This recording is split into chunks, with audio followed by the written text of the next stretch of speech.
2 Kings chapter 4. The widow's olive oil. The wife of a man from company of the prophets cried out to Elisha, "Your servant, my husband is dead, and you know that he revered the Lord. But now his creator is coming to take my two boys as his slaves." Elisha replied to her, "How can I help you? Tell me, what do you have in your house?" "The servant has nothing there at all," she said, "except a small jar of olive oil." Elisha said, "Go around and ask all your neighbors for empty jars. Don't ask for just a few. Then go inside and shut the door behind you and your sons. Pour oil into all the jars, and as it is filled, put it to one side. She leaped in and shut the door behind her and her sons. They brought the jars to her and she kept pouring. When all the jars were full, she said to her son, "Bring me another one." But he replied, "There is not a jar left." Then the oil stopped flowing. She went and told the man of God, and he said, "Go, sell the oil and pay your debts. You and your sons can live on what is left." The Shunammite son restored to life.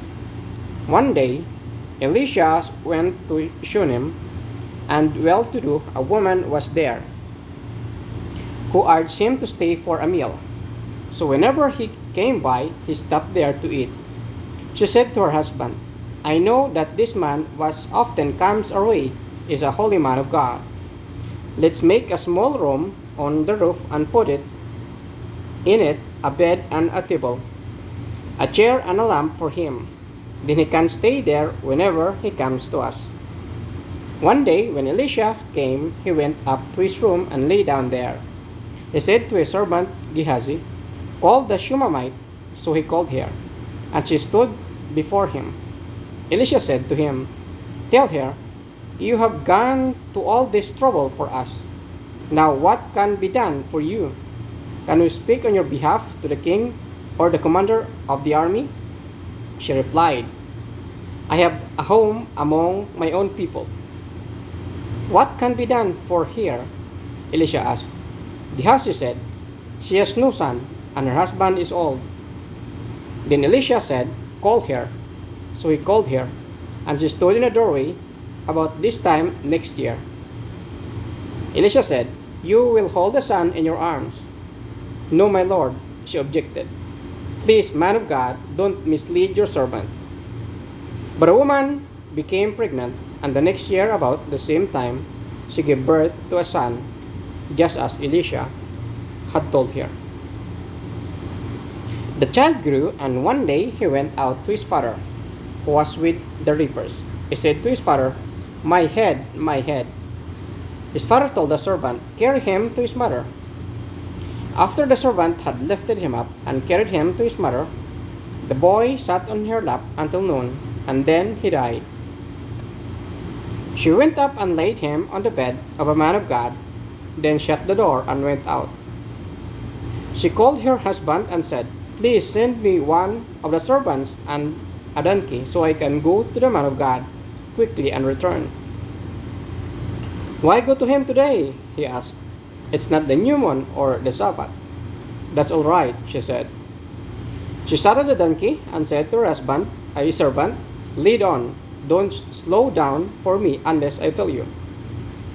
So she set out and came to the man of God at Mount Carmel. When he saw her in the distance, the man of God said to his servant Gehazi, "Look, there's the Shunammite. Run to meet her and ask her, 'Are you all right? Is your husband all right? Is your child all right?'" "Everything is all right," she said. When she reached the man of God at the mountain, she took hold of his feet. Gehazi came over to push her away, but the man of God said, "Leave her alone. She is in bitter distress, but the Lord has hidden it from me and has not told me why. Did I ask you for a son, my lord?" She said, "Didn't I tell you? Don't raise my hopes."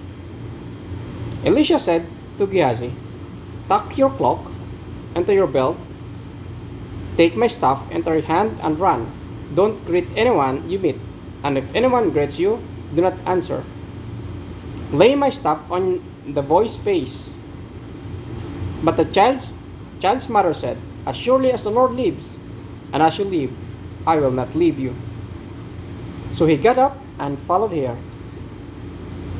Gehazi went on ahead and laid the staff on the boy's face, but there was no sound or response. So Gehazi went back to meet Elisha and told him, the boy has not awakened. When Elisha reached the house, there was the boy lying dead on his couch. He went in, shut the door on the two of them, and prayed to the Lord. Then he got on the bed and lay on the boy, mouth to mouth, eyes to eyes, hands to hands. As he stretched himself out on him, the boy's body grew warm. Elisha turned away and walked back and forth in the room, and then got on the bed and stretched out on him once more. The boy sneezed 7 times and opened his eyes. Elisha summoned Gehazi and said, call the Shunammite. And he did. When she came, he said, take your son. She came in, fell at his feet, and bowed to the ground. Then she took her son and went out. Death in a pot. Elisha returned to Gilgal, and there was a famine in the region. While the company of the prophets was meeting with him, he said to his servant, put on the large pot and cook some stew for these prophets. One of them went out into the fields to gather herbs and found a wild vine and picked up as many of its gourds as his garment could hold. When he returned, he cut them up into the pot of stew, though no one knew what they were. The stew was poured out for the men, but as they began to eat it, they cried out, man of God, there is death in a pot. And they could not eat it. Elisha said, get some flour. He put it into the pot and said, serve it to the people to eat, and there was nothing harmful in the pot. Feeding of 100.